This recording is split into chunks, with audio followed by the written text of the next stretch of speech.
आप सबको मालूम है अभी अधिक मास चल रहा है। कौन सा महीना चल रहा है? जम के बोलो, जम के। अधिक मास, पुरुषोत्तम मास।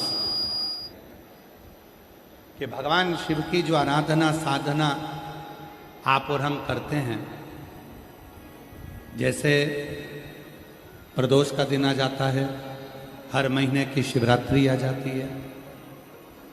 आप लोगों के स्मरण में नहीं रह पाता कि आज प्रदोष है। आप लोगों के स्मरण में नहीं रह पाता कि आज शिवरात्रि है। कई लोग ऐसे हैं, कई मेरी बहनें ऐसी बैठी हैं, कई मेरी जीजियां बैठी हैं, कई मेरे जीजा बैठे हैं, कई मेरे बेटा, कई मेरी बेटियां, कई मेरे बुजुर्ग माँ बाप कथा में ऐसे बैठे हैं। उनके स्मरण में नहीं रहता कि आज शिवरात्रि, उनके स्मरण में नहीं रहता कि आज प्रदोष है। वो तो अपने कर्म में लिप्त रहते हैं, कार्य में लगे रहते हैं। कोई दुकान जा रहा है, कोई नौकरी पर जा रहा है, कोई काम में लगा हुआ है, कोई किसी काम में लगा हुआ, उसके स्मरण में नहीं रहता। पर अनायास, भले आपको याद नहीं है, भले आपके स्मरण में नहीं है, फिर भी यदि आप भूल से भी प्रदोष के दिन, प्रदोष काल में अगर शिव जी के मंदिर में जाकर मात्र शिखर का, शिवलिंग का या नंदी का या शिव के द्वार का दर्शन मात्र कर लेते हो, तो ये मानव का शरीर बार बार नहीं मिलता, इससे मुक्ति प्राप्त हो जाती है, मोक्ष हो। पुनरपि जननम पुनरपि मरणम, बार बार जन्म और मृत्यु के प्रपंच से निकलना है तो हमें शिव की शरणागति को ग्रहण करना। शिव से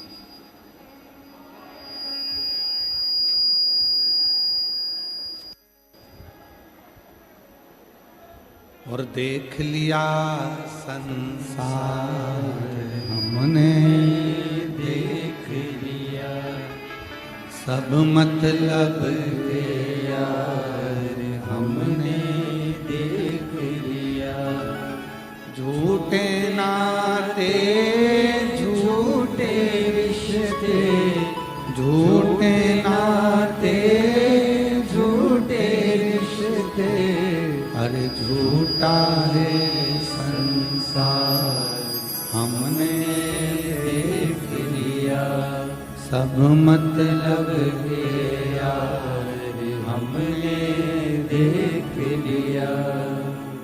भूलवश में, स्मरण में नहीं है, चित्त में नहीं है, मन में नहीं है, तुम्हारी बुद्धि में नहीं है, भूलवश में।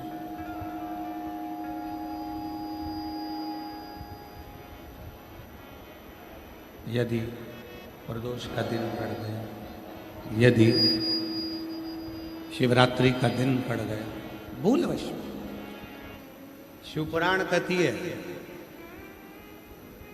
जिस दिन आपको लगने लगे कि मेरे जीवन में बहुत ज्यादा कष्ट चल रहा है, उस दिन अपने ही घर में मट्टी के शिवलिंग का निर्माण करो, पार्थिव शिवलिंग का।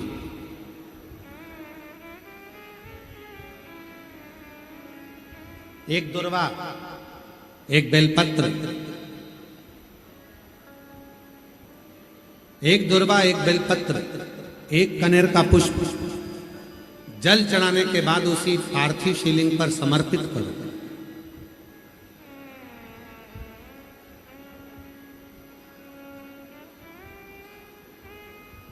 दीप लगाकर बाबा से प्रार्थना करो और बाद में उसी शिवलिंग को उसी मट्टी के गमले में विसर्जन भी करो। उसी गमले में उसका विसर्जन होता है, उसी गमले में उसका विसर्जन करो।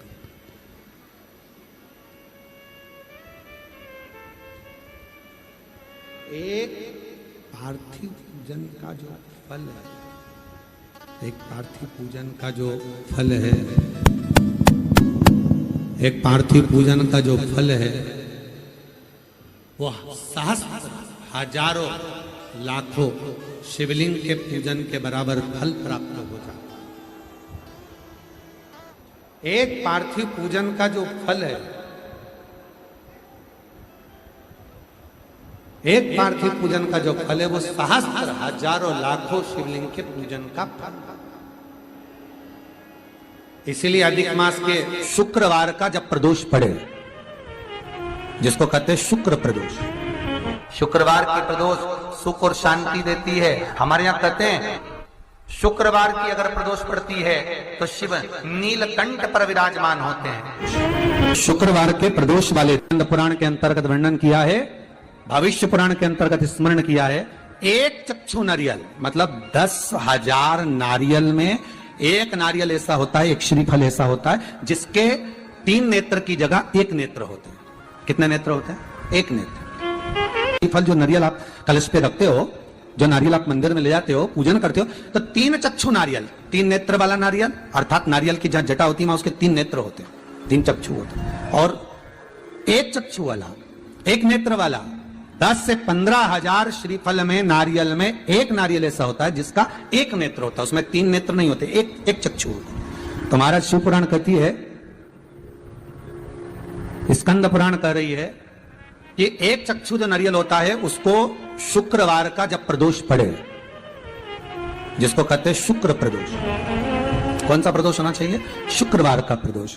तो शुक्रवार के प्रदोष वाले दिन उस नारियल को एक बेलपत्री के साथ में महाराज अंदर तिजोरी में या अलमारी में, या आपकी जहां बरकत होती है, दुकान का जहां व्यापार व्यवसाय चलता है, अलमारी होती है या गुल्लक होती है या तिजोरी होती है या अलमारी होती है, उसमें उसको रख दिया जाता है। कब रखना है? शुक्रवार का प्रदोष के दिन। और शुक्र प्रदोष के दिन उसको रखने के बाद में दूसरा दिन, अर्थात शुक्र प्रदोष के दिन रख दो और शनिवार के दिन उसको निकाल लो, और निकालने के बाद उसको पूरे घर में घुमाने के बाद में श्री गणेश जी के मंदिर में, जो भी तुम्हारे घर में, तुम्हारे गांव में, तुम्हारे नगर में जो गणेश जी का मंदिर हो, उस मंदिर में ले जाकर उसको रखी आइए। वहां से मात्र 1 दुर्बा लेकर आइए, गणेश जी महाराज की चढ़ी हुई केवल 1 दुर्बा, और उस दुर्बा को दरवाजे की देहली पर छुलाकर उस दुर्बा को अपनी अलमारी में, अपनी तिजोरी में उसी दिन रख दो जिस दिन लेकर आयो महाराज। कभी जिंदगी में लक्ष्मी की कमी नहीं आ सकती, पर होना चाहिए 1 चक्षु नारियल। कभी संपदा की कमी नहीं आ सकती, कभी आपको नीचे की ओर नहीं जा सकते, आप उन्नति की सीढ़ी पर ही चढ़ोगे, अग्र नहीं बढ़ो, आगे ही बढ़ो। तो 1 चक्षु नारियल, तो जीवन का आनंद सुख। तो उसी तरह शंकर को पाना, शिव का स्मरण करना या शंकर का अनुमोदन करना।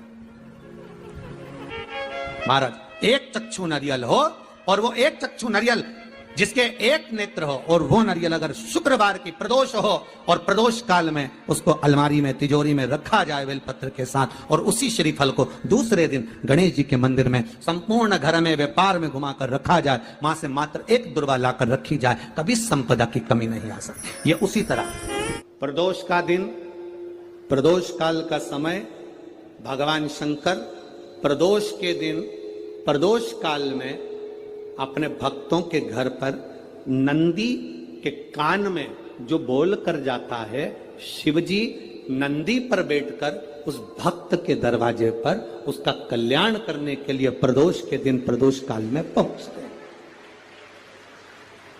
हर हर प्रदोष के दिन, प्रदोष काल में देवाधिदेव महादेव उस शंकर के भक्त के घर जाते हैं, जो भगवान नंदीश्वर के कान में कहकर जाता, नंदी के कान में जिसने कहा।